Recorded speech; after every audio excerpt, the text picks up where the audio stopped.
Allez, je te laisse Ouais, partager ton écran. hop. Si on me voit bien. Yes, c'est Ok, parti. nickel. Très bien. Bah, écoute, je vais peut-être déjà commencer par me présenter, hein, avant de présenter mon projet. Donc moi, c'est Antoine Zanardi. J'ai 26 ans. Je suis consultant web full stack dans une ESN qui s'appelle Daveo. Sinon, à côté de mon boulot, j'adore l'open source. Vraiment, je fais plein de petits side projects. Je suis assez fan aussi des jeux en tout genre, hein, jeux vidéo, jeux de société, dont le loup-garou. Donc, justement, c'est le projet que je vais vous présenter aujourd'hui. Alors, c'est pas un, comment dire, le projet que j'ai fait là, c'est pas un loup, comment dire, c'est pas une reproduction du loup-garou parce qu'il y en a déjà beaucoup sur le web, hein, c'est plus ce que j'appelle un assistant. Donc, je vous ai expliqué un petit peu pourquoi en fait j'ai été amené à faire ça.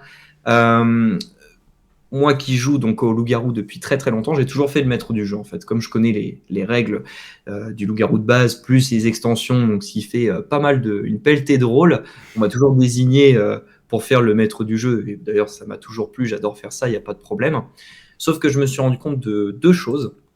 La première, c'est que même en connaissant les règles par cœur, même en voilà, je sais exactement l'ordre des rôles, etc., ce qu'il faut, les petites subtilités à connaître et tout. Quand tu dois gérer, je sais pas, même une vingtaine de joueurs, ça devient vite compliqué. Compliqué dans le sens où on est humain, donc tout retenir, c'est-à-dire les votes, tous les choix qui ont été faits pendant la nuit. Par exemple, s'il y a une sorcière, un loup-garou qui ont choisi une cible, un salvateur qui a choisi quelqu'un à protéger. De retenir tout ça et de faire tout dans la tête pour dire à la fin de la nuit et donc début de journée, un tel est mort, ah non, lui il est pas mort, non, par contre lui, bref, on arrivait, enfin moi en tout cas, même en connaissant les trucs par cœur, il m'arrivait justement de perdre le fil.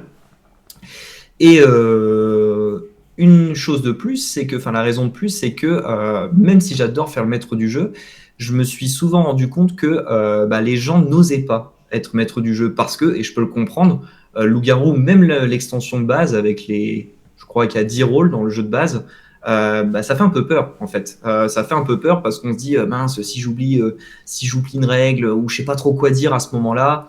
Alors qu'au final, le rôle du maître du jeu, c'est surtout de mettre une ambiance. C'est pas nécessairement de tout connaître. Enfin, si, il faut tout connaître par cœur, mais je trouve que c'est dommage d'avoir cette difficulté pour pouvoir animer une partie pour un jeu aussi bien que le Loup-garou. Donc bref, ces deux raisons m'ont amené justement à faire un projet, enfin que j'ai pensé pendant longtemps, c'est-à-dire l'assistant Loup-garou.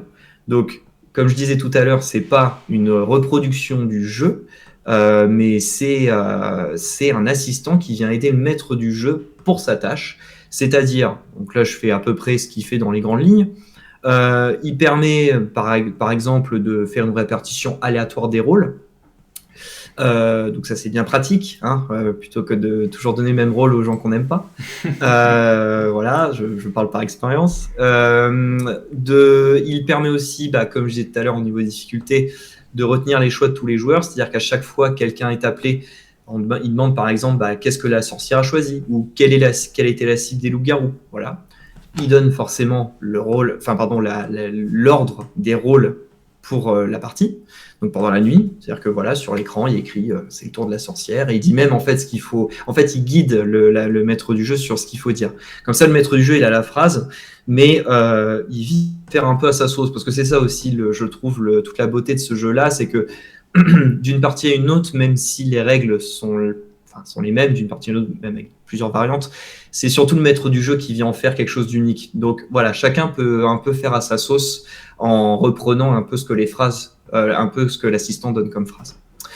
Voilà, qu'est-ce que je peux donner d'autre comme fonctionnalité Donc ça, comme je disais, ça permet d'enregistrer les votes aussi pendant la journée, pas seulement les choix des personnes pendant la nuit. Et enfin, alors ça c'est un petit bonus, hein, enfin ça permet aussi d'avoir l'historique sur une partie parce que je trouve ça toujours intéressant. Comme on ne sait pas si on est vivant pendant la partie, si on ne sait pas comment est mort telle ou telle personne, ou comment moi-même, si je joue, comment je suis mort, on le sait pas à la fin de la partie. En fait, donc de ce fait, l'assistant propose un historique de tout ce qui s'est passé pendant la partie, comme ça permet un peu comme à la fin d'une partie de Mario Party, hein, où il y a les graphiques et tout ce qui s'est passé, etc. Bah là, c'est un peu la même chose. Voilà. Et donc, en fait, tout le monde a son petit assistant avec lui, alors. Pas que le maître du Alors, jeu, non? justement, là, vraiment, c'est ça qui diffère avec les loups-garous, le loup-garou classique, enfin, les autres adaptations du loup-garou, c'est que là, il n'y a que le maître du jeu qui a l'assistant. Ok. Sur son alors, comme c'est du web, je peux le mettre sur n'importe Ouais, quoi. ouais. Pour l'instant, c'est sur un explorateur, donc en soi, tu peux utiliser un iPad, un téléphone, etc. Mais il n'y a que le maître du jeu qui voit l'écran. Ok. Voilà. J'ai effectivement pensé à une version. En fait, pourquoi au départ, je voulais pas que tout le monde ait accès à ça, enfin tout le monde, que les joueurs aussi aient accès à ça, parce que ma volonté, c'était pas de remplacer le jeu. Pour moi, quand j'utilise l'assistant, j'ai toujours mon jeu avec moi. Après, comme même sans assistant, un loup-garou, faut dire ce qui est, on peut y jouer même sans la boîte. Hein. Il suffit d'écrire les rôles sur un nom de papier et voilà, c'est parti. Mais voilà, je voulais pas que l'assistant donne vraiment cette impression de remplacement du jeu, mais plutôt, comme son nom l'indique, que ça reste un assistant, donc je l'exclus en fait, enfin je l'exclus au joueur et je le garde simplement pour le maître du jeu. Voilà, c'était pour éviter ça, pour éviter Ok. que l'éditeur du jeu me tape sur les doigts aussi. Hein. Il connaissait mon appli, hein, ça c'est autre chose. Ok, ça marche. Et bien, peut-être que du coup, on peut passer à la partie un peu plus technique. Regardez. Ouais. Ouais, alors ce que je vais vous présenter là, donc là je vous ai donné un petit peu, je vais vous quand même juste donner le contexte du projet. En fait, ce projet-là, donc j'ai eu l'idée il y a pas mal d'années et je l'ai concrétisé il y a 3-4 ans. Il y a 3-4 ans, j'ai fait ce projet, donc une partie API et une partie front. La partie API étant en Express JavaScript, une API Express vraiment de base, et en front, c'est du Vue. Voilà, donc ça c'est fait, c'est en ligne, on le verra un petit peu plus tard. Mais là, ce que je vais vous présenter aujourd'hui, c'est justement là depuis quelques mois, enfin, non, même depuis un mois en fait. Depuis un mois, en fait, je me suis décidé de refaire complètement le projet avec déjà parce que j'ai une meilleure expérience, hein, donc je peux appliquer des meilleures pratiques, on va dire, dans mon code, même des technos que je maîtrise un petit peu plus. Donc voilà, j'ai décidé de refaire ça pour que ce soit un peu plus carré. Donc là, ce que je vais vous présenter, c'est le back de la nouvelle version. Donc le back qui est fait, là vous le voyez en gros, hein, là c'est les readme du projet. Hein. C'est du TypeScript, du Nest et du Mongo. Voilà. Donc je vais présenter ça un petit peu la structure. N'hésite pas à me stopper si jamais je pars un peu trop loin, si c'est un peu trop technique ou si voilà. Voilà. Super. Alors, je vais vite fait passer sur le README pour que vous voyez un petit peu ce que ça inclut en fait cette API. Donc, comme je disais, c'est du TypeScript, Nest et du Mongo. Donc, pour vite fait, ceux qui connaissent pas un peu les technos, le TypeScript, c'est la surcouche JavaScript en étant typé, celle qui est proposée par Microsoft, que je vous conseille d'ailleurs si vous commencez à être confirmé en JavaScript, faut pas aller trop vite. Hein. Mais voilà, c'est un bon step-up de passer en TypeScript. Ensuite, donc du Nest, pardon. Donc Nest, en fait, c'est un framework back qui est très populaire en ce moment, qui est en TypeScript. Alors, on peut le faire en JavaScript aussi, mais c'est plus il vaut mieux le faire en TypeScript pour le coup, écrire en TypeScript dedans, qui permet simplement de faire comme Express. Hein, si vous connaissez Express, c'est pareil, sauf que c'est un framework un petit peu plus gros, quoi. Donc, il permet vraiment, il a plein de choses, plein d'outils à sa disposition pour faire entre autres des endpoints, du cache, de la validation de route quand vous aurez des paramètres. Du versioning, du Swagger pour la documentation. Enfin bref, il y a vraiment plein de choses qui sont directement dans le framework. Donc, c'est vraiment sympa quand vous commencez à comprendre un petit peu tous les concepts du back, en tout cas du web. C'est intéressant de partir sur cette solution-là qui vous permet vraiment de prototyper quelque chose de très rapidement. Et pour le coup, il y a une grosse communauté. C'est très sympa de suivre ce projet. Et enfin, du Mongo, le Mongo, c'est simplement une base de données. Donc, si vous êtes à l'aise avec base de données relationnelles, comme MySQL, Mongo, c'est du non relationnel, c'est parfait, c'est exactement l'inverse. Dans les grandes lignes, en fait, du Mongo, c'est une façon différente de stocker la data. On va stocker la data vraiment, grosso modo, comme si on stockait du JSON. Voilà, le JSON, c'est vraiment ce qu'on appelle des documents en Mongo. Donc des documents dans des documents, par exemple, on le verra peut-être un petit peu après, mais j'ai une partie, c'est un document, qui elle-même inclut des joueurs, qui eux-mêmes incluent chacun un rôle. Donc on voit bien qu'il y a à chaque fois un document dans un document, et Mongo permet de faire ça. En SQL, on peut faire la même chose avec des jointures, mais là, en fait, dans Mongo, on peut directement faire ça au même endroit, en fait. Voilà un peu pour les technos principales. Voilà, je suis parti là-dessus. Pour vous montrer un petit peu, si vous êtes à l'aise avec... je sais pas, ah non, je peux pas zoomer, c'est dommage. Si vous connaissez vite fait les rôles du loup-garou, voilà tous ceux que j'ai implémentés jusqu'à aujourd'hui dans le bac.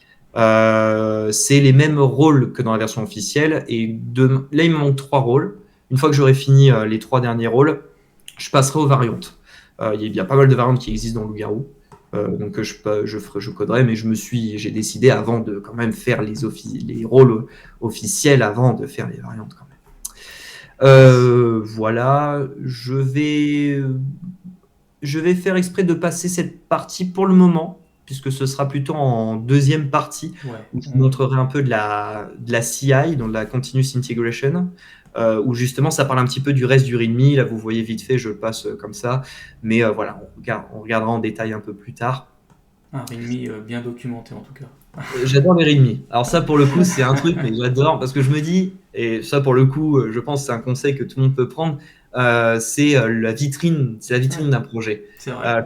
Quand tu connais pas quelque chose, moi, la première chose que je regarde quand je vais sur un projet, même si je sais exactement que ce projet répond à une problématique, je regarde le README.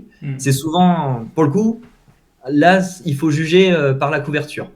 Parce que si tu as un README bien fourni, bien fait, c'est que les gars qui sont derrière, ou le gars qui est derrière, a vraiment une intention de bien faire et veut que ce soit utilisé, que ce soit intéressant.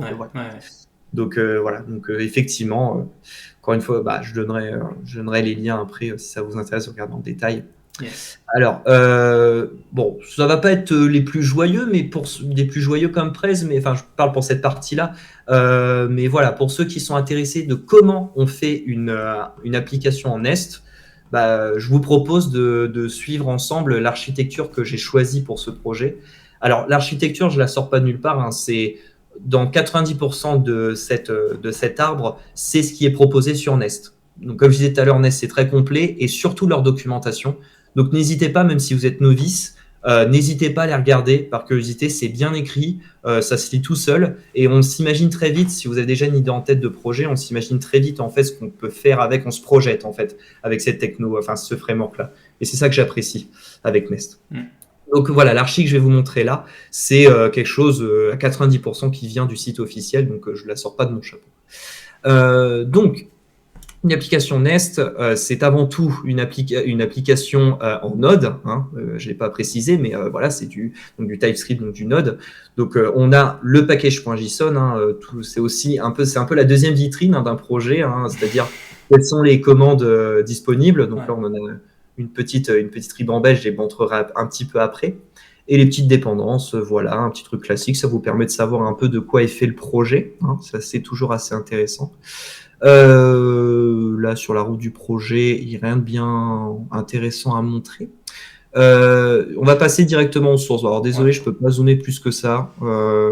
J'espère que c'est assez lisible quand même. Je pourrais zoomer le code, mais pas la structure à gauche. Je pense que ça va quand même. Ça va ? Ok. Bon, très bien. Donc pour les sources, c'est assez simple. Une application Nest, c'est un ensemble de modules, d'accord ? On peut voir ça un petit peu comme, pour ceux qui sont plus à l'aise avec le front, je vais faire la comparaison avec Vue par exemple. Vue, de base, on a un composant tout en haut, et ensuite tous les autres composants viennent, comme un arbre en fait, viennent justement compléter l'application. Nest, c'est pareil. De base, on a un main.ts, hein, qui est tout simplement le point d'entrée du serveur, comme tous les serveurs d'ailleurs. Mais surtout, on a le module d'entrée, donc souvent qui s'appelle app.module. Et un module, c'est quoi ? Un module, en fait, c'est, voyons-le comme une boîte. C'est une boîte qui va remplir une certaine fonctionnalité. Donc, par exemple, dans mon app.module, j'ai un env module, un else module, un role module et un game module. Ce qu'on peut en déduire de ça, c'est que mon application, à sa racine, elle possède 4 grosses fonctionnalités. Voilà, on peut le résumer comme ça. Voilà, c'est une boîte avec des fonctionnalités à l'intérieur. Un module, alors, je vais exprès rentrer dans le détail d'un module pour ensuite revenir ici, comme ça vous comprendrez un peu mieux. Je vais par exemple aller dans else module, tiens, classique. Else module, c'est simplement un module qui va me permettre de savoir si mon application est en bonne santé ou pas.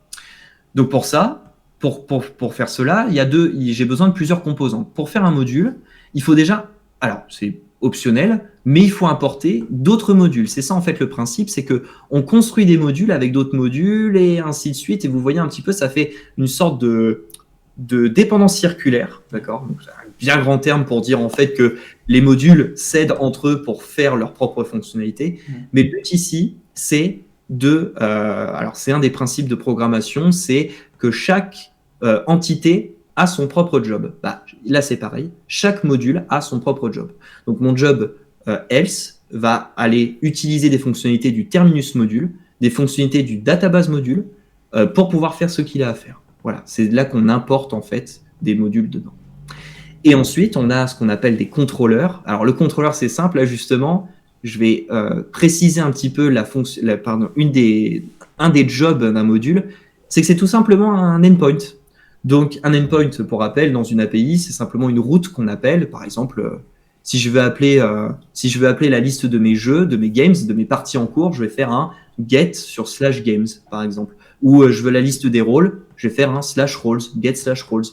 Donc, c'est pour ça, si vous vous souvenez, dans l'app, on a un else, un role, un game. Donc, en fait, et là, je vais vous montrer un petit peu la documentation pour que vous compreniez. Ce sera un petit peu plus parlant. Yes. Hop, avec la doc. Ouais, voilà. ouais. Quand on génère ça, on voit bien, on a le root, on le laisse de côté, mais on a le else, le roles et le games, tout simplement. Voilà. Donc, dans une application Nest, pour résumer un petit peu, attention, c'est une des fonctionnalités, hein, mais un module sert de endpoint pour justement vos ressources. Si vous faites une API REST, justement, une ressource REST peut être égale à un module. Voilà. Vraiment, je simplifie parce que ça va beaucoup plus loin, mais voilà, c'est pour se représenter un petit peu le projet là-dessus. Et du coup, pour ceux qui seraient intéressés par ce genre de petite doc sur leurs propres API, c'est le fameux Swagger. Ouais. Donc, je pense que bon, là, je sais pas s'il y a grand chose à présenter, mais voilà à quoi ça ressemble en fait une fois qu'on tape dessus. Si on reprend notre, comment dire, bon, là on va reprendre l'exemple qu'on avait là, donc savoir si effectivement mon application est en bonne santé entre guillemets. Bah, ce qui est bien dans Swagger, c'est qu'on peut l'utiliser directement. Ouais. Donc là, je peux l'exécuter et voilà. Là, par exemple, on a la réponse. Ouais. La réponse ici. Donc voilà, la réponse de mon contrôleur de cette route là, c'est ça. Voilà. Donc tout est up, tout est ok. Donc là, tout va bien. On voit bien qu'il n'y a pas de souci. Même chose, imaginons sur les rôles. Hein. Les rôles, voilà. Alors, on a toujours... après, voilà, c'est plus ou moins documenté. Hein. Chacun documente un peu à son niveau. Mais moi, j'aime bien documenter, parce que pareil, hein, ça fait partie de la couverture du livre. Là, on a par exemple l'exemple, le schéma que l'on peut avoir. Donc, on attend ici, à la réponse de cette route-là, une liste de rôles chaque rôle contient un name, qui contient un side, qui contient un type, qui contient... Voilà, et puis ainsi de suite, et ainsi de suite, et ainsi de suite. Voilà, tout simplement. Pareil, si je l'essaye, on va avoir la liste de tous les rôles disponibles pour pouvoir créer une partie. Voilà, là, c'est ce que mon API envoie, ça. Ouais. Directement. Okay. Voilà, donc ça fait peut-être... Le module, c'est... Voilà, ce qu'il faut retenir, c'est que le module, c'est vraiment une boîte qui sert une fonctionnalité. Et dans le cas d'une API REST, on peut utiliser les modules pour créer un groupe d'endpoints. Parce que pour un endpoint, pour rappel, c'est une route. Donc, par exemple, mon module game, il n'a qu'un seul. Donc, voilà, il n'a qu'un seul module avec qu'un seul contrôleur. On peut le voir ici. Je vais d'ailleurs aller sur celui-là pour peut-être expliquer un petit peu mieux. Game.module plutôt. Oui, voilà. Game.module. On voit bien qu'il n'y a qu'un seul contrôleur. Il y a plein de modules dont j'ai besoin justement pour travailler. Par exemple, mon module de database pour accéder à la database. Mon module Mongoose pour pouvoir accéder aux fonctionnalités de MongoDB, voilà, qui est juste pour game. Et on a bien le contrôleur game qui lui-même, donc un contrôleur, voilà à quoi ressemble un contrôleur. Hein. On retrouve ici le games du Swagger qui possède les endpoints. Get les games, get une composition aléatoire, get une game avec un ID, créer une nouvelle game en faisant un post. Je ne vais pas exprès la rentrer dans les détails, ça vous pourrez regarder dans la doc Nest, mais vous voyez que c'est assez verbeux. Alors, je peux comprendre aussi que pour certains qui sont en JavaScript, cette notation peut faire peur.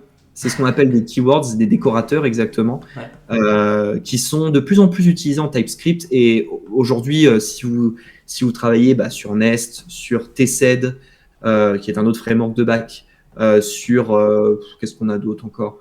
Enfin bref, de plus en plus de frameworks JavaScript, enfin TypeScript pour le coup, utilisent les décorateurs parce que ça permet vraiment d'être beaucoup plus verbeux dans son code. Vous voyez, si je veux simplement faire une route get, je fais @get et après le framework fait tout à ma place. C'est ça un peu la puissance du truc. Si j'ai besoin de spécifier qu'est-ce que va répondre dans le Swagger mon API, mon endpoint, je fais un API response et je viens spécifier le statut qui est attendu, c'est OK. Le type de l'objet renvoyé, c'est un game et c'est un tableau, isArray. Voilà. Ouais. Et enfin, juste en dessous, une fois que j'ai spécifié un petit peu les métadonnées, appelons ça comme ça, les métadonnées de mon endpoint, je peux faire ma fonction qui va faire ce que j'attends de mon endpoint, c'est-à-dire là ici, récupérer les games, get games. Voilà. Ouais. C'est ce qui donne ça, par exemple. Le get game, c'est celui-ci.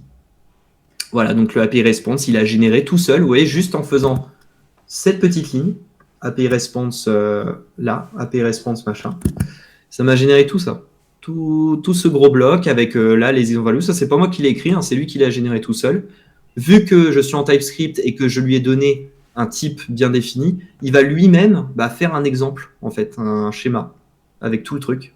Et pareil, le schéma ici, on peut le retrouver si on veut pas des valeurs d'exemple, si on veut des descriptions, etc. Tout est ici, en fait. Voilà. C'est quand même puissant. Et en fait, il faut bien se dire que ces décorateurs, ils existent. Si on prend un framework comme Angular, du coup, de la même façon, c'est du TypeScript derrière, donc on peut mettre des décorateurs. Ça existe dans d'autres langages. Je sais que Java utilise des décorateurs aussi. Bien sûr. Donc, c'est des choses qui sont super verbeux. Donc, c'est pratique quand on arrive sur un projet. On comprend à peu près tout de suite, en général, quand c'est bien fait, qu'est-ce que ça fait. Et c'est pratique pour les autres développeurs. C'est une sorte de langage universel, on va dire. On essaye de trouver une sorte de langage universel aussi pour pouvoir travailler avec les autres.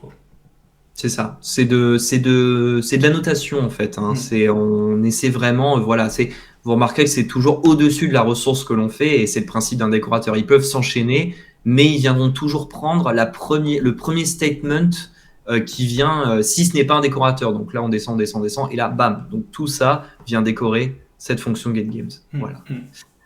Voilà un petit peu pour le contrôleur. Donc vous voyez, ça reste assez simple. Le contrôleur doit rester des fonctions de pas plus de 5 lignes. Ça doit rester très très simple.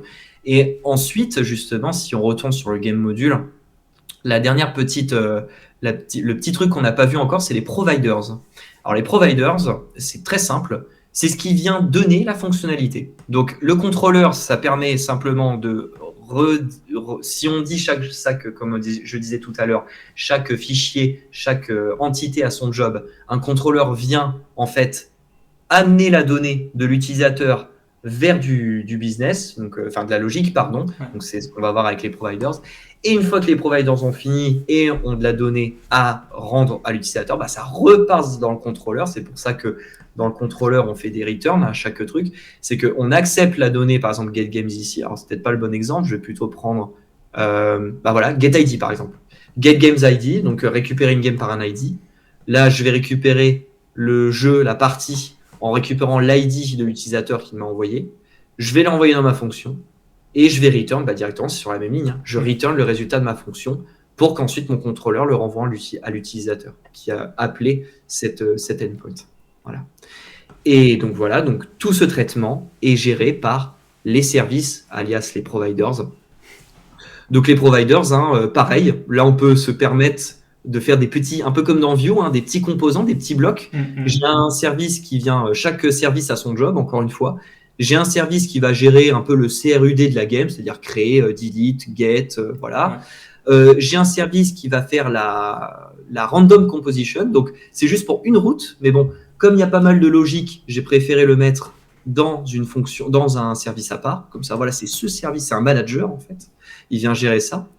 Même chose pour le Place Manager. Le Place Manager, c'est simplement celui qui va gérer pour une game l'ordre des joueurs, l'ordre d'appel, en fait. D'abord la sorcière, ensuite le loup-garou, ensuite machin. Ça, c'est lui qui va gérer tout. Et enfin, le Repository. Donc ça, c'est un nom, c'est une convention, c'est un nom commun, simplement pour le service qui va gérer la couche de la base de données. On a vraiment, comme je dis 25 fois, comme je dis à chaque fois depuis le début, chaque job a son service, chaque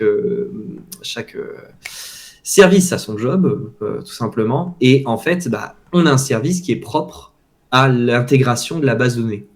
Pourquoi faire une division aussi importante des modules? Si demain, alors ça va pas arriver parce que Mongo c'est parfait pour mon besoin, mais dans un cas un peu plus, un peu plus concret, un peu plus professionnel, il arrive que dans une boîte, on soit sur une technologie et que le lendemain, quelques années après, c'est comme si, imaginons, j'avais commencé ce projet en SQL et je me rends compte qu'au bout de 2-3 ans, que Mongo est beaucoup plus adapté en fait à mon besoin. Ça peut arriver, mais c'est juste que peut-être il n'existait pas à l'époque ou que j'avais pas bien cherché. Voilà. Donc, pour les performances, je décide de changer de base de données. Si je n'avais pas autant divisé mes services, eh bien, j'aurais dû repenser toute mon appli. En tout cas, j'aurais dû réécrire partout. C'est-à-dire qu'à chaque fois que je récupère donc là, par exemple, une game, le find one, que je dois en créer une, etc., qui sont utilisés un peu partout dans mes services, comme j'utilisais directement, on va dire par exemple MySQL dans mes autres services, si je change en Mongo, je suis obligé de changer dans tous mes services. Alors que là, le fait de séparer la couche, donc ce qu'on appelle repository, la couche repository, la couche de la base de données, si demain je change de plateforme, j'ai juste à changer ici. Les fonctions après seront exactement les mêmes.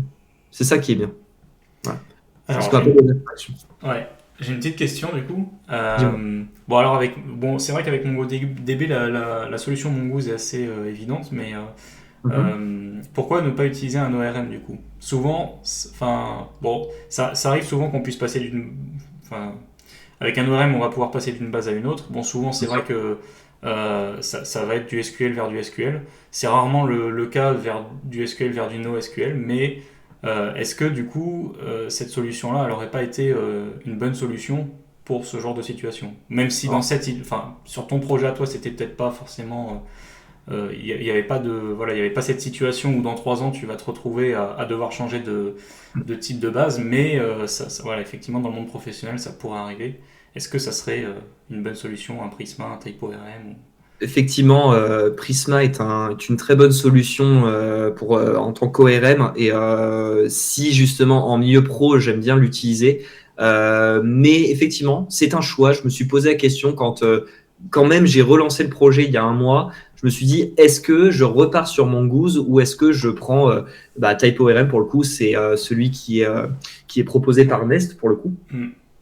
Et j'ai décidé quand même de garder Mongoose dans le sens où je me suis dit vraiment, même dans un avenir lointain, je me vois pas changer de base de données et je trouvais que c'était peut-être un peu overkill pour un projet. Je dis pas que le projet est bidon, mais je veux dire, il reste quand même assez léger. D'accord, ça reste un assistant pour jouer au loup-garou. C'est pas une solution entre guillemets. Une solution de financière, enfin bref, un truc sérieux. Là, ça reste sérieux quand même, mais ça reste pour un jeu. Je trouvais que c'était peut-être un petit peu overkill de mettre un ORM là-dessus. Donc voilà, c'est pour ça que j'ai fait le choix de rester sur Mongoose. Et voilà. Ok, ça marche. Ça me semblait, voilà. Et donc voilà. Qu'est-ce que je peux dire d'autre? Je pense avoir bien résumé. Je vais pas non plus trop vous bourriner le crâne parce que c'est déjà, je pense, quand même pas mal. Mais voilà, tant que vous retenez que dans Nest est une application faite de modules. Ces modules travaillent ensemble pour servir des fonctionnalités. On peut utiliser des modules dans d'autres modules, etc. Le but, toujours, c'est de bien séparer les jobs pour que, justement, à la fin, quand vous faites votre appli, c'est plus de la composition. J'ai besoin du module je dois faire un nouveau module. Bon, forcément, j'ai de la logique que je vais devoir coder, mais j'ai déjà une logique toute faite pour aller piocher dans ma base de données. Hop, je prends mon database module. J'ai déjà de la logique pour récupérer dans mes variables d'environnement, dans mon point env. Hop, je prends mon env module, etc. Vous avez compris un peu le principe. Et chaque module va pouvoir comme ça offrir des fonctionnalités. Ouais. Et c'est le principe de Nest. Et ça, je trouve ça assez cool. Enfin, de Nest. C'est ce que offre Nest. D'autres T7, par exemple, proposent la même chose. Hein. C'est pas propre à Nest, mais voilà, je trouve que Nest le présente assez bien, le met assez bien en forme. Et donc voilà. Voilà. Après, voilà, si le code vous intéresse, n'hésitez pas. En tout cas, c'est de l'open source. Si vous voulez voir un petit peu. On mettra le lien en description. Ouais. Super, merci. Justement, j'ai fait ce projet aussi pour que ce soit collaboratif, donc n'hésitez pas, hein, franchement, même des petites PR toutes bêtes, enfin qui vous semblent bêtes, mais pour moi c'est toujours un petit plus parce que si mon projet suscite de l'intérêt et entraîne un petit peu de la collaboration, moi c'est tout ce que je cherche, moi qui adore l'open source. Voilà, si je peux encore apporter encore plus d'open source sur GitHub, c'est un peu mon kiff là-dessus. Voilà. Avant de passer peut-être à la partie 2, je vais vous montrer un petit truc sympa que je connais depuis un petit moment. Je ne sais pas si vous connaissez Gours. Je ne sais pas si tu connais Alban Gours. Non, ça ne me dit rien. Ouais. Alors, donc je ne l'ai pas dit, mais ce projet-là, il est fait donc pour le versionning de fichiers, j'utilise Git. Hein.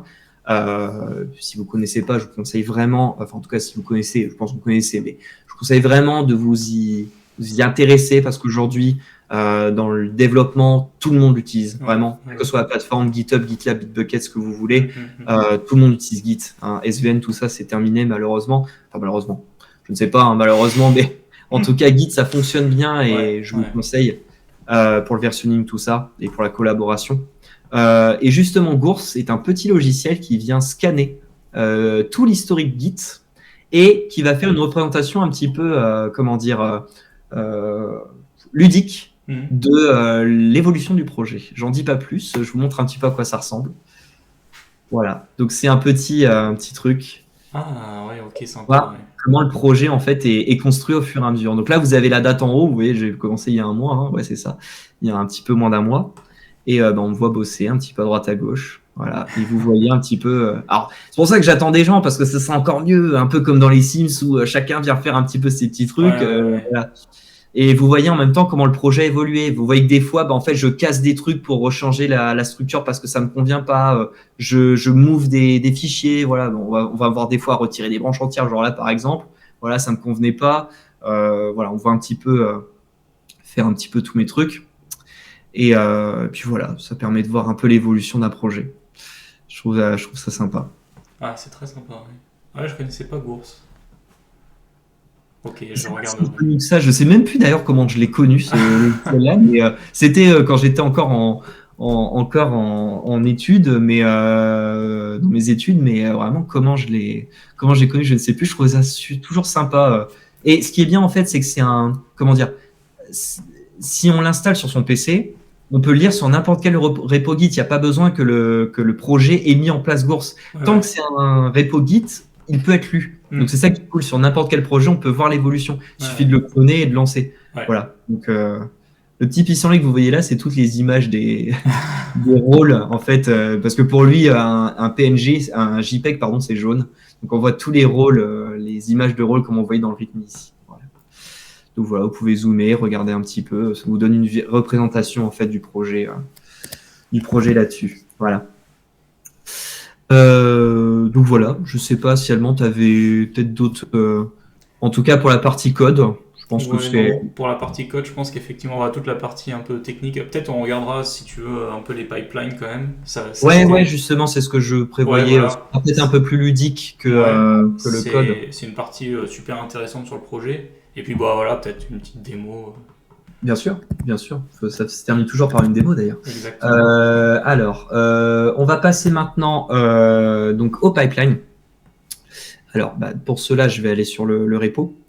Alors, pour expliquer vite fait, les pipelines, donc, qu'est-ce que c'est qu'une pipeline? Une pipeline déjà, c'est tout simplement de l'automatisation, d'accord? C'est ce qu'on appelle la CI/CD, intégration continue, déploiement continu. C'est ce qui permet en fait de faire toute la entre guillemets, j'ai envie de dire, la sale besogne qui arrive, c'est-à-dire, alors, entre autres, tester un projet, le builder, vérifier la qualité du code, le coverage des tests, déployer sur une solution, sur un serveur comme GCP, comme AWS, ou votre serveur privé, votre VPS. Voilà. Tout est possible avec justement avec l'automatisation. C'est tous ces petits trucs qu'on veut éviter de faire à chaque fois qu'on push du code ou alors on n'est pas sûr. Parce que ce que je n'ai pas dit, effectivement, c'est que donc, si je vais dans une pipeline, n'importe laquelle, je ne vais pas rentrer dans le détail, hein, mais c'est juste pour vous montrer ce que ça implique une pipeline. À chaque fois que je pousse mon code, en fait, alors attendez, on va utiliser, celle-là c'est bien, je crois. Ouais. À chaque fois que je push mon code, il y a plusieurs choses qui se font. On voit là, le graphe, il est bien représentatif. Il y a d'abord la phase d'installation. Est-ce que mon code, quand je fais un npm-i, parce que si ça utilise Node, est-ce que tout se passe bien? Est-ce qu'il arrive bien à installer tout? Une fois que l'installation est faite, tous les Node modules, je les mets dans un cache, hop, je les mets dans un petit paquet et je vais le distribuer à tout ce que vous voyez là. Donc tout ça, c'est des steps qui vont vérifier que, donc pour le coup c'est la CI, donc Continuous Integration, donc ça va bien vérifier que mon projet, j'ai rien cassé, ou que le build fonctionne toujours, que c'est bien testé à 100%, parce que sur le projet, il y a une politique de code coverage à 100%, que ce soit unit et end-to-end, je ne vais pas rentrer dans le détail, on pourra regarder un petit peu les pipelines quoi ressemblent, mais voilà. Et les mutant tests, ça c'est encore autre chose, c'est un truc assez sympa.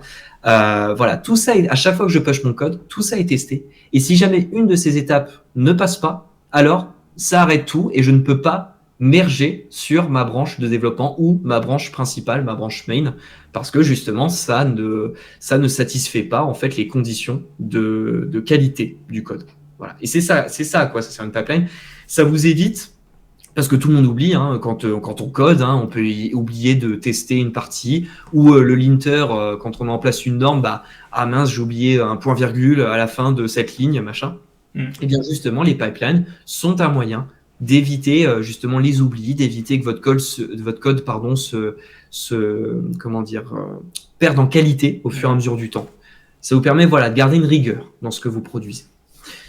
Donc voilà, dans les grandes lignes, le build l'application, ça, pour le coup, ça va. Le lint fait passer une norme ESLint, que vous connaissez certainement, pour appliquer une norme sur les fichiers JavaScript et TypeScript. Les unit tests, donc unit test exactement, ça va tester à la fois donc toute l'application, mais aussi le code coverage. Donc c'est-à-dire que si j'ai pas un code coverage à 100%, ça ne passera pas. Là, par exemple, on voit tous les tests qui sont faits. Voilà, donc ça c'est tous les fichiers qui sont testés. Vous voyez, les 100, ça veut dire 100%. C'est un peu comme un jeu vidéo en fait. Quand vous faites du coverage, c'est comme un jeu vidéo. Vous lancez votre code coverage et puis le but du jeu, c'est que ce soit vert partout. Bon là, dans la pipeline, c'est en noir et blanc, mais quand vous le lancez dans votre, je peux le montrer là, dans la console, si je lance les tests unitaires, ils sont où? Là, unit test. Voilà, il va lancer les tests. Bien sûr, les tests, c'est moi qui les ai écrits, hein, ça ne s'écrit pas tout seul, il faut prendre le temps de les écrire, c'est super important. Voilà, il fait tous les tests. Et à la fin, le but du jeu, voilà, ce que tu disais, il y a du vert, c'est un peu plus parlant là, c'est que tout soit au vert. Si jamais il y a dans votre test, dans votre code, une ligne qui n'a pas été exécutée par votre gestionnaire de test, ici j'utilise Jest, eh bien, ce ne sera pas 100%, mais 90% par exemple, et il y aura le numéro de la ligne que dans cette colonne-là, qui n'a pas été couverte par un de vos tests. Donc le but du jeu, c'est vraiment faire des tests sur tout votre code. Comme ça, demain, si vous devez refactoriser quelque chose, ajouter une fonctionnalité, vous êtes serein, parce qu'à chaque fois que vous changez quelque chose, le code est retesté à 100% avec la pipeline notamment, et retesté à 100%, et au moins vous savez que vous n'avez rien cassé et ou que vous n'avez rien oublié en test par le coverage. Voilà. Ça, c'est quand même assez important. Et je sais qu'il y a pas mal de gens qui n'ont pas cette conviction des tests, mais sachez que c'est très, très, très, très... Enfin, moi, je trouve que c'est très, très, très important pour votre confiance. Vous pouvez avoir confiance en votre code, mais c'est pas dit que dans 2 mois, vous ayez encore confiance dans le code que vous avez fait juste en 2 mois et que vous avez touché 15 fois. Et on vous demande de faire un gros changement et là vous dites c'est pas vraiment comme ça, j'avais pensé et je sais pas si ça et vous là dans votre tête il y a 15 000 trucs qui se posent. Avec les tests ça se pose pas, votre test dit ça marche pas et point, Voilà. Ouais. Et c'est ça Alors, qui est simple. en entreprise, c'est assez rapide d'introduire des régressions sur des bouts de code qu'on n'a pas Bien sûr. fait. Voilà, les logiques sont parfois complexes. Euh, Ça va assez vite. Avec des tests comme ça, on s'assure que ces régressions, elles peuvent pas passer, quoi. Exactement. Et par contre, c'est un investissement, bien évidemment. Un développement qui est fait avec et qui est fait sans test, ça prend pas du tout le même temps. Mm. Moi-même, je prends plus de temps à écrire mes tests qu'à vraiment développer ma fonctionnalité. Parce que justement, dans mon test, je me dis, attends, donc si j'envoie, faut vraiment que je fasse tous les cas possibles pour m'assurer vraiment que, parce que c'est pas juste, je lance ma fonction et si elle pète pas, c'est bon, mon test il Ouais. passe. Non. Un test, enfin, après, chacun apporte la rigueur qu'il souhaite. Mais justement, les tests, normalement, c'est vraiment.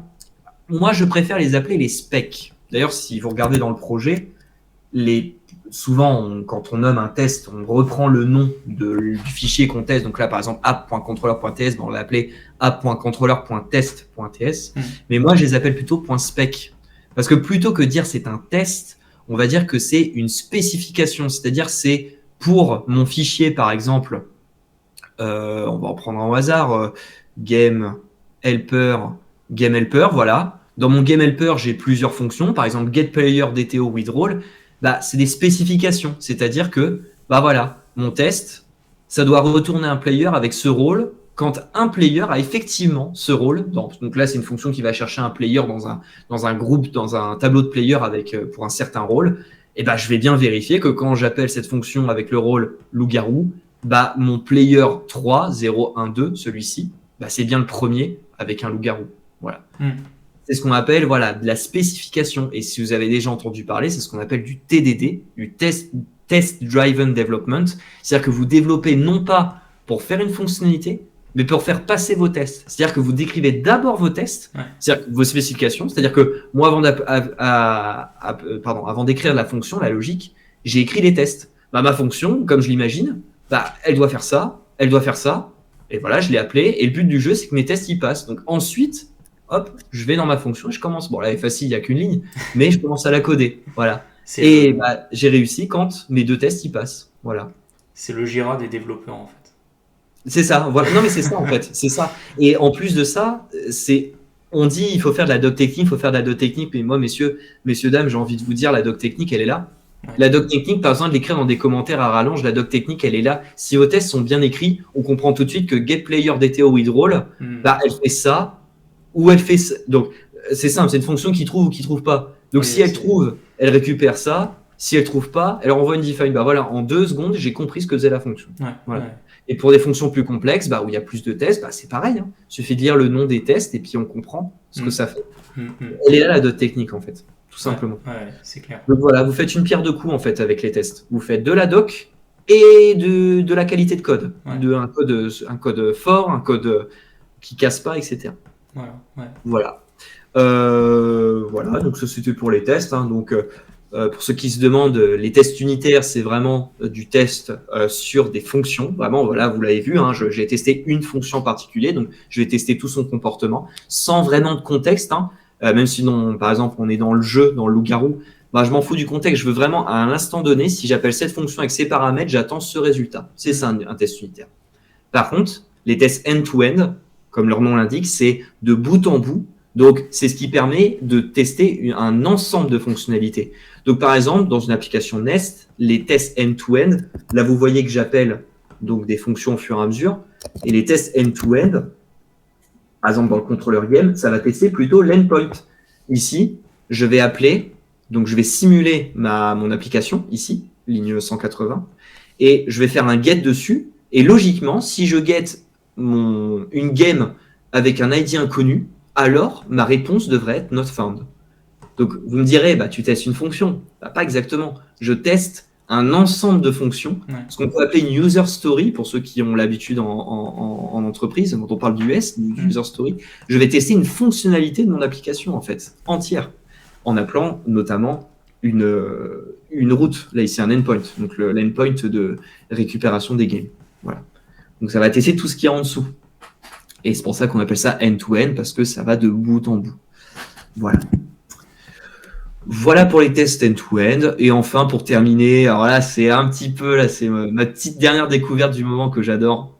C'est ce qu'on appelle le mutation testing. Je sais pas si, Allemand, tu connais un petit peu ce... Non, ça... j'ai déjà entendu parler, mais pour être Ouais. honnête, j'en ai jamais fait. C'est vraiment cool. Alors là, désolé, je vais peut-être en perdre un ou deux. C'est pour ça que je vais pas trop m'attarder dessus. Mais pour ceux qui sont un peu plus confirmés dans les tests et qui aiment ça, eh bien, je vous conseille de regarder ça. En fait, le mutation testing, ça vient régler un problème tout bête. C'est que je vous parlais tout à l'heure du coverage. Là, par exemple, si on reprend là mes tests all tests, c'est-à-dire tous les tests, end-to-end comme unit test, j'ai bien un coverage de 100%. On voit bien, là, pas de problème, 100%, super, génial, je suis content. OK. Sauf que vous remarquerez peut-être, si vous regardez des tests dans différents projets que vous pouvez voir, les tests, au final, ils sont dits comme couverts, le code est dit comme couvert quand il est exécuté par un test. Mais comme je vous ai dit tout à l'heure, on pourrait très bien faire un test qui appelle une fonction, et si cette fonction n'a pas de if ou truc particulier, bah, elle est testée à 100%, puisque tous les statements ont été appelés pendant le test. Mais en soi, rien n'a été testé. C'est ça le truc. Et c'est là qu'intervient justement les mutation testing. Et là, accrochez-vous bien. C'est un truc un peu compliqué au premier abord, mais quand vous avez compris la logique, vous vous dites, mais oui, c'est tout bête, c'est tout bête. C'est super utile. En fait, c'est un testeur de test. Tout simplement, le mutation testing, il vient reprendre tout votre code. Tout votre code. Bah, je vais essayer de vous montrer ce qu'on va faire. Je vais faire avec une image, c'est parce que sinon ça va être un peu trop nébuleux, je pense. Il est où mon mutation testing? Il est là. Il faut que je le relance. Ça va prendre 2 secondes. Le temps qu'il fasse sa tambouille. Donc le temps qu'il fasse sa tambouille, je vais expliquer vite fait. Là, voilà, il va reprendre tous les fichiers. Il va runner les tests qu'on a fait juste avant, là, tous les tests. Donc il a une copie de tout notre projet. Il a tous les tests. Et ce qu'il va faire, c'est avec la copie du projet, il va modifier, il va faire ce qu'on appelle des mutants. Donc, c'est-à-dire que dans votre code, il va remplacer un égal par différent. Il va remplacer une valeur, quand vous faites const auto égale 2, bah, il va faire égal 4. Et donc, c'est ce qui fait donc ce qu'on appelle des mutants. Et le but du jeu, ça va être que un de vos tests, quand on va runner justement le code modifié, le code mutant, enfin, je sais pas, l'adjectif, le code mutant, tout simplement, le code mutant, il faut que l'un des tests, non pas passe, mais fail. Parce que si votre test fail, ça veut dire que, c'était pas attendu comme comportement. Ça veut dire que le cas, vous avez bien testé entre image statement, parce que justement, votre test a fail. Là, comme ça, je suis complètement d'accord, ça n'a ni queue ni tête. C'est pour ça que je vais vous montrer un exemple. Là, justement, c'est ce que a généré Striker, c'est un peu le report, voilà, on va l'appeler comme ça, le report. Je vais regarder ça sur un helper, par exemple, parce que c'est parlant, c'est une petite fonction. Alors, killed, ça c'est ce qui nous intéresse, voilà. Donc, par exemple, Striker, voilà, va prendre ce code-là. Ok, donc j'ai des tests sur ce code, je peux pas les afficher malheureusement. Ah si, ça va les afficher quand j'ai des petits points. Voilà, les 4 points que vous voyez là, c'est ce qu'on appelle des mutants. C'est-à-dire qu'avec ce code-là, il a fait 4 mutants. Donc, par exemple, le premier mutant qu'il a fait, il a dit, bah voilà, maintenant ton code, je le modifie et je fais ça. Return players.find undefined. Donc là, ma fonction, écrite comme ça, elle renvoie toujours undefined. Et donc, pour killer ce mutant, parce que le but du jeu, c'est de killer le mutant, et bien pour ça, c'est tout simple. Et bien, il a runné tous les tests qui font appel à cette fonction. Et s'il y a un de mes tests qui, par exemple, c'est justement la fonction c'est marrant, c'est la fonction que je vous ai montrée tout à l'heure. Récupérer un joueur par rapport à son rôle. Si j'ai un test qui vient justement dire, j'attends mon premier test, j'attends un player avec le rôle loup-garou, et mon résultat doit être le player 2. Là, mon test va pas passer, mon test va fail, donc j'aurais killé le mutant. Parce que justement, j'ai un test qui va bien vérifier que normalement, je suis bien supposé, avec le code original, récupérer un player avec le rôle loup-garou. Sauf que là, c'est pas possible avec le code modifié. Je sais pas si c'est clair un peu ce que je dis. Je sais que ça va un peu loin. Mais je sais pas si c'est clair pour tout le monde, mais en tout cas, ça porte bien son nom parce que je pense que c'est inspiré de Space Mutant ou quelque chose comme ça. Mais bien sûr, c'est ça. C'est tout le. Et on voit là tous les mutants qui ont été faits. On voit à chaque fois, voilà. Et alors malheureusement c'est bête, on voit pas. Ah si, on voit le test. Donc on voit tous les petits parapluies en fait, c'est les tests qui justement font runner ce code là. Et on voit le test qui a killé, par exemple, le mutant, celui-ci, false. Donc, pareil, ça revient au même. Ça veut dire que ma fonction va toujours envoyer undefined. Eh bien, on voit le mutant le test qui a tué le mutant. C'est le test qui s'appelle Should return player with role when a player has his role. C'est le test que je vous ai montré tout à l'heure. Et c'est celui que je viens de vous remémorer là, juste à l'instant. Donc, effectivement, pour ce mutant, pareil, pour ce mutant là aussi, hein. Get player with should return, ouais, pareil, parce que si c'est différent, il prendra le premier player, mais c'est pas celui qui est attendu. Donc voilà. Et donc ça le fait pour presque tous les statements. Tous les petits points que vous voyez, c'est des mutants différents. Donc là, vous voyez le nombre de mutants. Là, parce que c'est un statement facile, hein. Mais là, juste avec un petit et, il en fait déjà le double. Ouais. Alors, il y a cette version, il y a cette version, il y a cette version, il y a cette version, il y a cette version, il y a cette version, il y a cette version, il y a cette version. Bref, tout ça pour dire que à quoi ça sert tous ces mutants? Au moins, si vous avez des mutants, ça veut dire que votre code n'est pas testé correctement.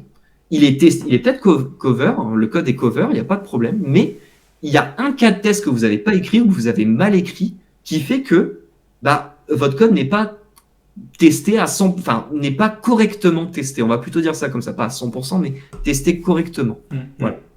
Tout simplement, voilà, c'est ce qu'on appelle le mutation testing. Je fais ces petites promos, je trouve ça vraiment sympa. Voilà. Ouais. Voilà. C'était la partie. Je porte bien son nom. Hein. C'est un truc un peu nébuleux, surtout pour ceux qui n'ont pas l'habitude des tests. Mais voilà.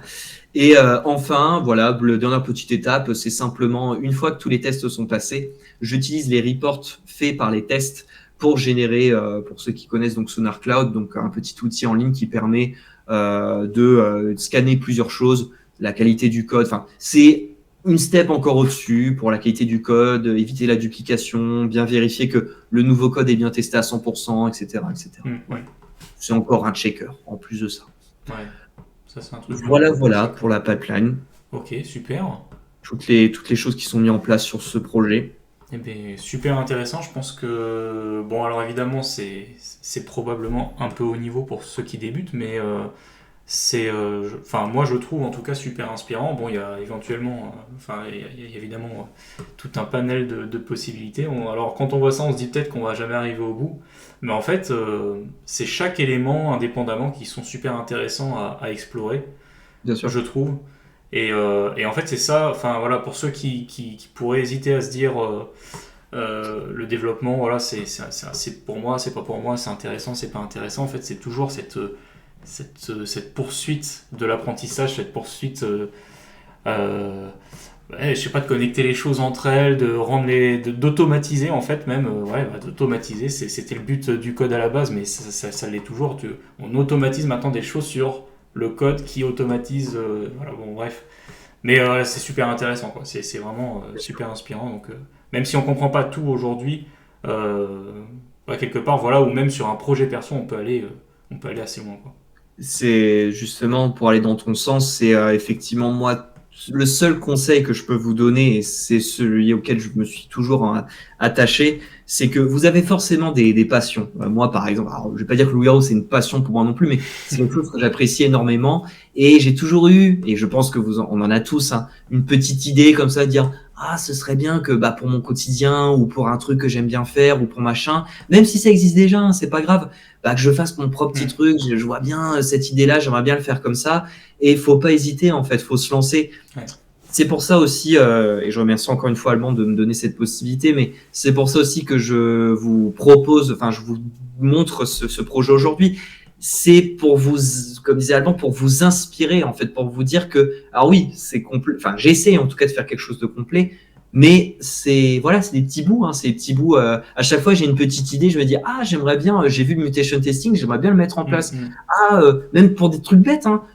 J'ai vu, si vous vous baladez sur GitHub, j'ai déjà vu des petites étiquettes comme ça avec écrit TypeScript, Node.js, c'est trop beau, j'aimerais bien en faire un bout et demi avec. Et ben voilà, puis c'est des petits trucs comme ça. Puis vous faites ça au fur et à mesure. Et puis après, au début, ça fait peur parce que vous connaissez pas. Au début, vous dites est-ce que je vais en être capable? Quand je vois, il y en a ce qu'ils font, est-ce que j'arriverai à ce niveau-là?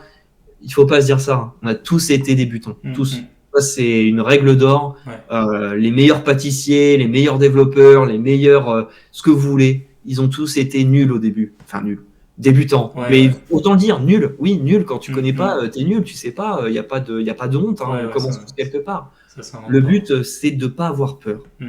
Et pour le coup, je trouve que, et je conclurai là-dessus, je trouve que euh, on a la chance dans notre métier, dans notre domaine, que tout soit accessible. C'est-à-dire que moi, ce projet-là, il m'a coûté zéro.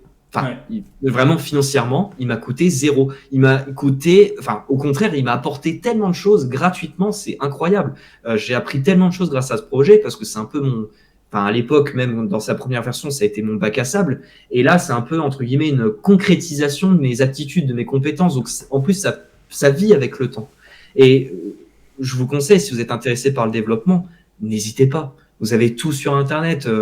Vous avez les vidéos d'Alban, vous avez des tutoriels sur YouTube. Mais le but du jeu, c'est de s'en inspirer, mais de se lancer surtout. Ouais, De dire, OK, je prends ça comme exemple, j'essaie de faire un truc qui ressemble. Comme quand on apprend à dessiner. J'ai des exemples au début, j'ai des modèles, mais après, voilà, je fais ma propre image, je fais mon propre.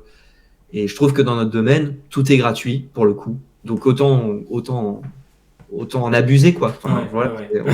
C'est clair. Tant qu'on peut, parce qu'on ne sait pas hein, comment demain sera fait, et ça se trouve, ce sera un petit peu plus compliqué demain de s'instruire, d'être autodidacte dans le développement. Mm. Donc, profitez-en maintenant, j'ai envie de dire. Ouais, ouais.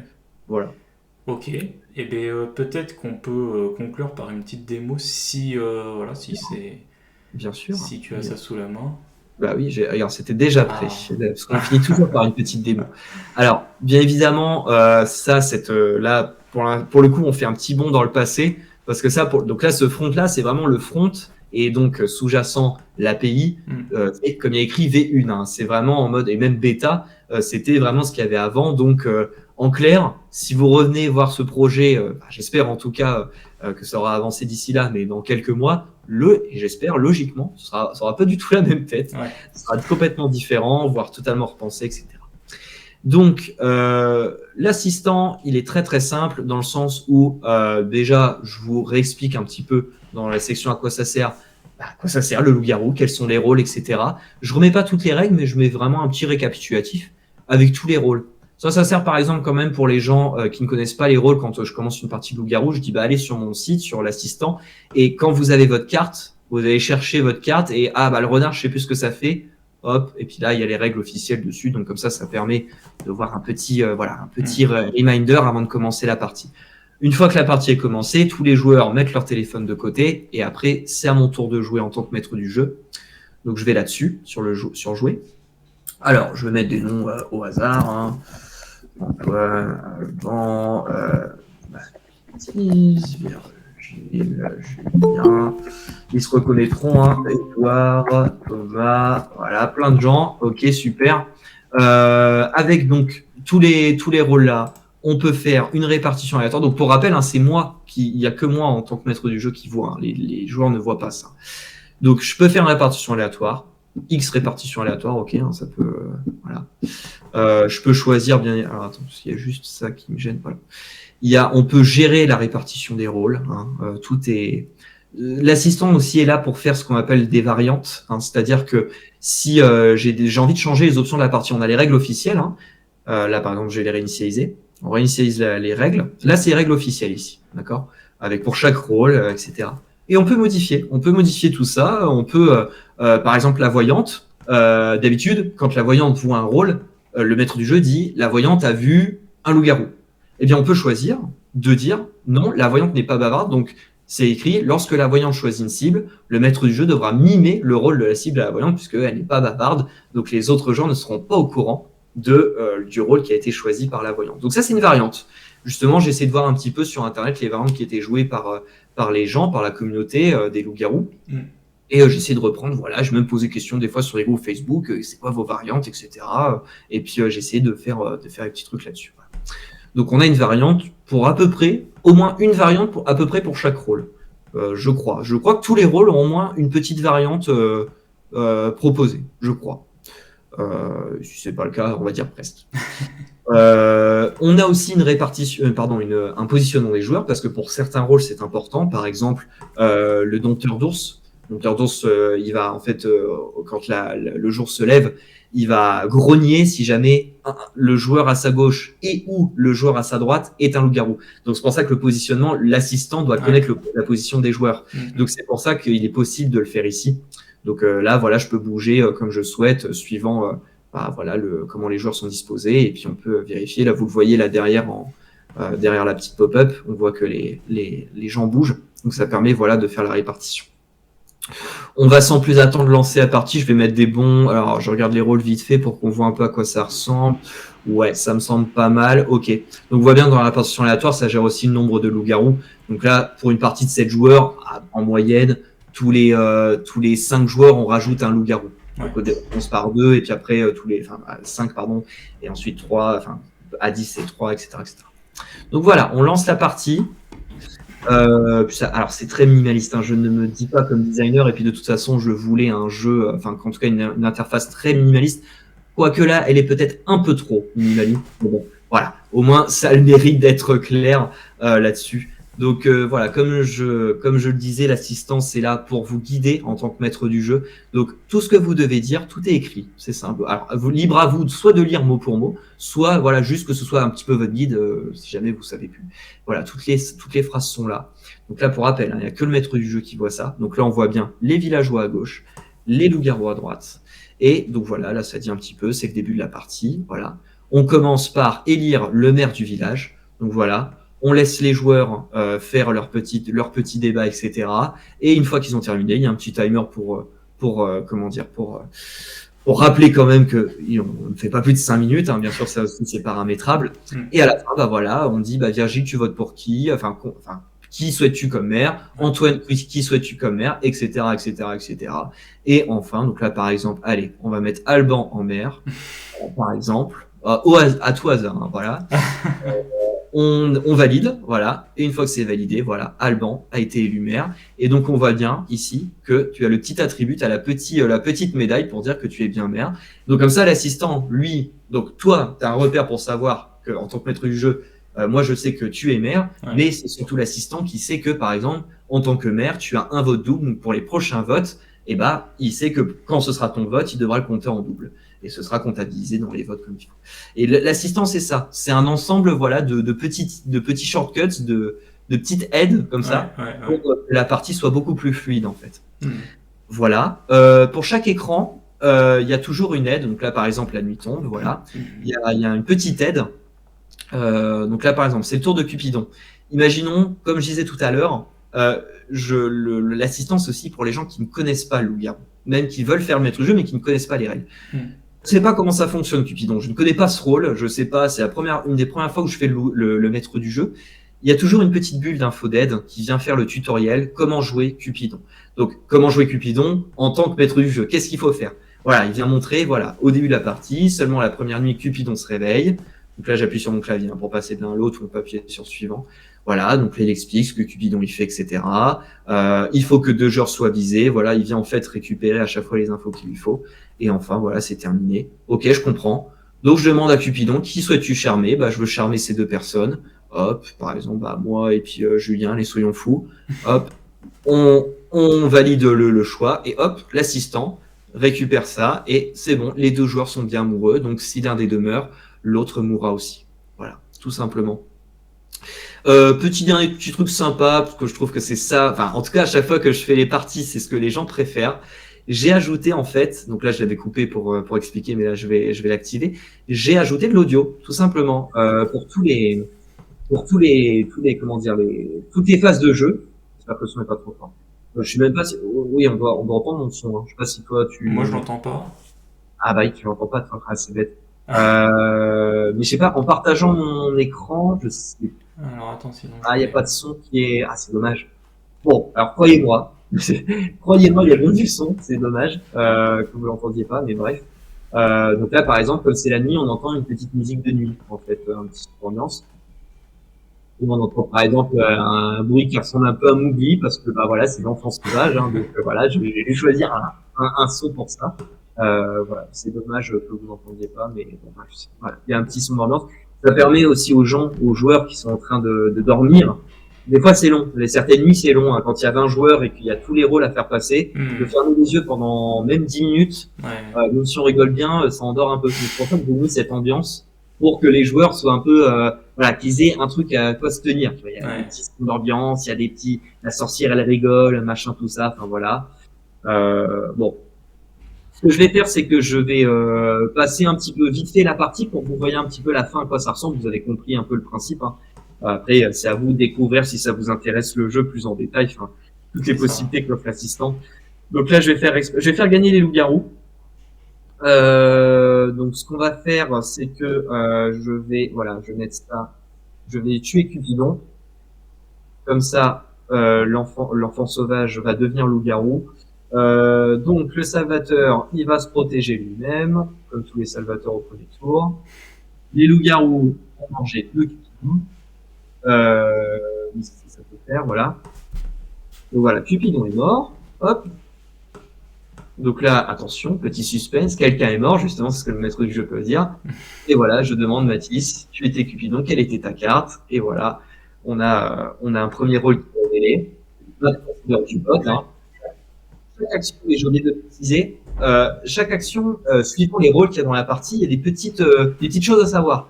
Par exemple, ici, là, dans la partie, il y a le bouc émissaire. Donc, le maître du jeu, il est censé justement rappeler aux joueurs, attention, messieurs, dames, dans la partie, il y a un bouc émissaire. Donc là, il peut redire concrètement ce qui est écrit. Si une égalité advient pendant les votes, le bouc émissaire sera la victime de la pendaison. Il devra alors décider qui aura le droit de vote pour le vote du jour d'après. Cette phrase n'est pas très bien expliquée, mais c'est pas grave. Voilà. Donc, comme je mets ici, partager cette information avec les joueurs peut rendre la partie un peu plus intéressante, justement. Et là, les gens ils disent, ah, bon, bah, il faut peut-être pas qu'il y ait d'égalité parce qu'il y a un bouc émissaire, etc. Voilà. Donc, voilà, ça répète un petit peu tout ça. Ça répète un peu les règles du jeu.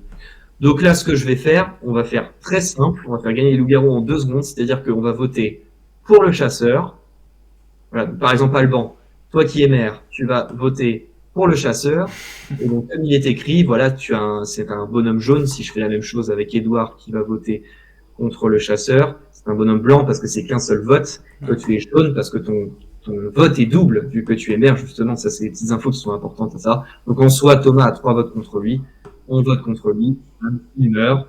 Comme c'était le chasseur, eh bien, il va pouvoir tuer quelqu'un sur le champ. Imaginons qu'il tue une des 2 personnes amoureuses, par exemple, moi-même. Allez, c'est parti. Vu que j'étais qui était aussi un villageois, tous les villageois sont morts. Ah, on t'entend Voilà, plus. c'est une partie très rapide, c'est fait exprès. Mais voilà, c'est pour montrer un petit peu. Et comme je vous disais tout à l'heure, le petit récap de la partie. Donc ça, c'est le récap, on va dire le gros résumé. Voilà, qui y a de vivant, qui y a de mort. Hein. Et là, ce qui m'intéresse le plus, c'est l'historique. Voilà, l'historique de la partie. Donc toutes les actions, en fait, qui se sont passées. Donc le village a élu comme maire Alban. Mathis a rendu amoureux Antoine et Julien. Antoine et Julien, donc parce qu'il y a un tour où on ouvre les yeux pour se rencontrer, donc là c'est ce tour-là. Virgile a choisi comme modèle Mathis, Julien s'est protégé lui-même. Les loups-garous ont décidé de manger Mathis, voilà, qui est mort donc sur le coup.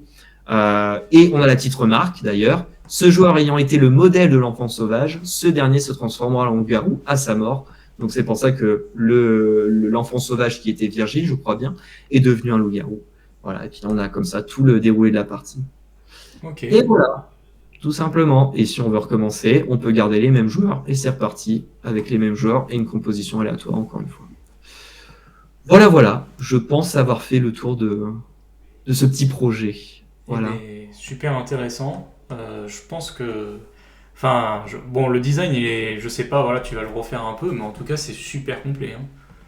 Le design, en fait, je pense même aller plus loin. C'est-à-dire que, comme je l'ai dit, moi, mon job, c'est développeur, un développeur full stack, c'est pas designer. Ouais.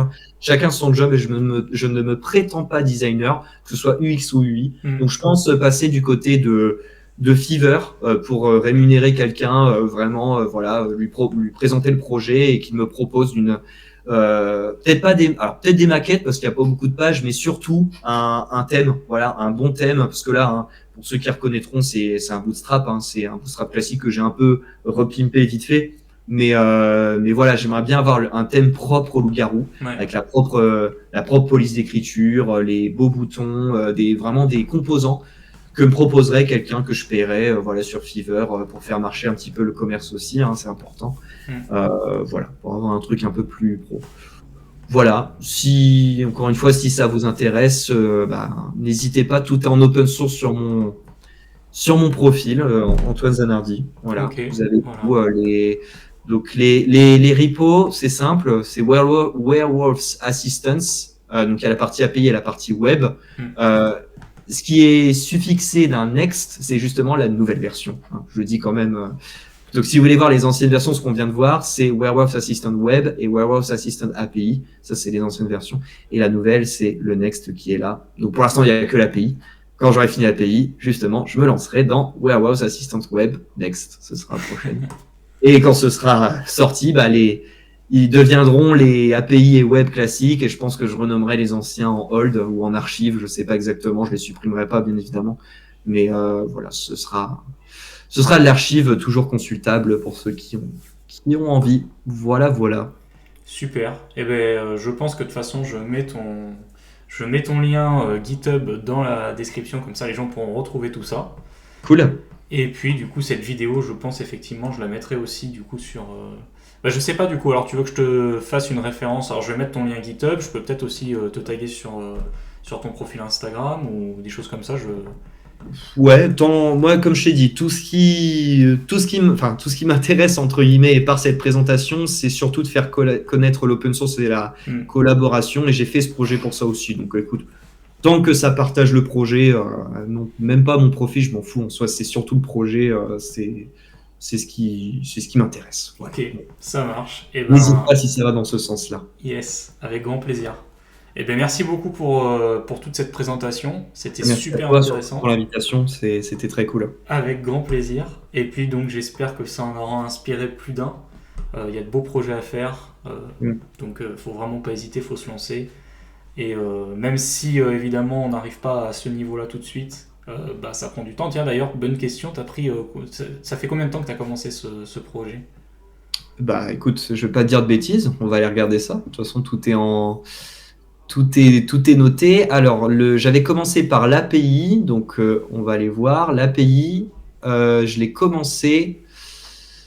Le premier commit, ça va être simple, ça va être le commit de licence.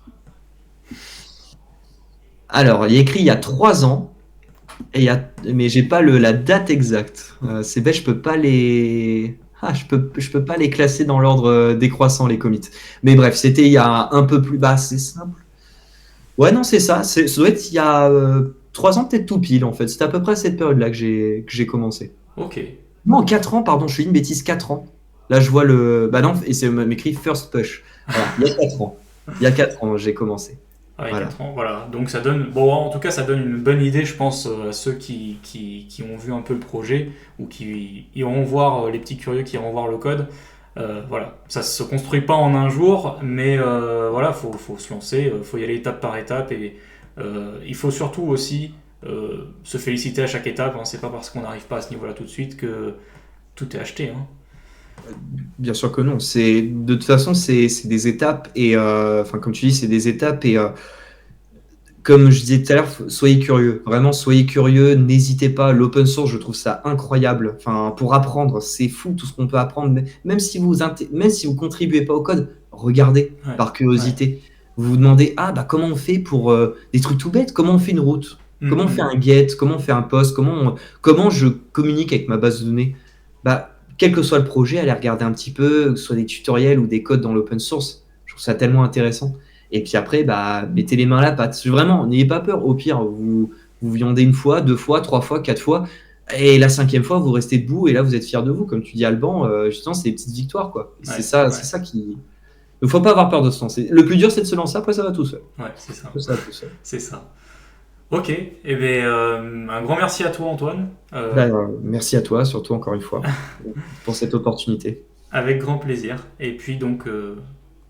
peut-être à une prochaine, en tout cas j'espère pouvoir refaire des lives comme ça, soit avec toi et d'autres projets, soit avec d'autres gens. Bien sûr. Voilà. Bien sûr. On pourra peut-être, si justement le projet avance bien, on pourra refaire un live peut-être sur une autre thématique, sur d'autres choses qu'on pourrait voir plus en détail. imaginons justement tes followers te demandent certaines questions qui peuvent être répondues en montrant par ce projet-là. Ça peut être aussi voilà. Ouais. Puis ça permettra de faire un petit peu une petite mise à jour, hein, où ça en est. Peut-être que le front sera là d'ici là, je sais pas, j'espère. Ouais. Voilà, ça pourra faire une petite mise à jour. Hein. Carrément. Voilà. Et ben merci beaucoup à toi, et puis du coup, bonne soirée. Eh bien, bonne soirée à tous. Merci encore. Salut. Salut.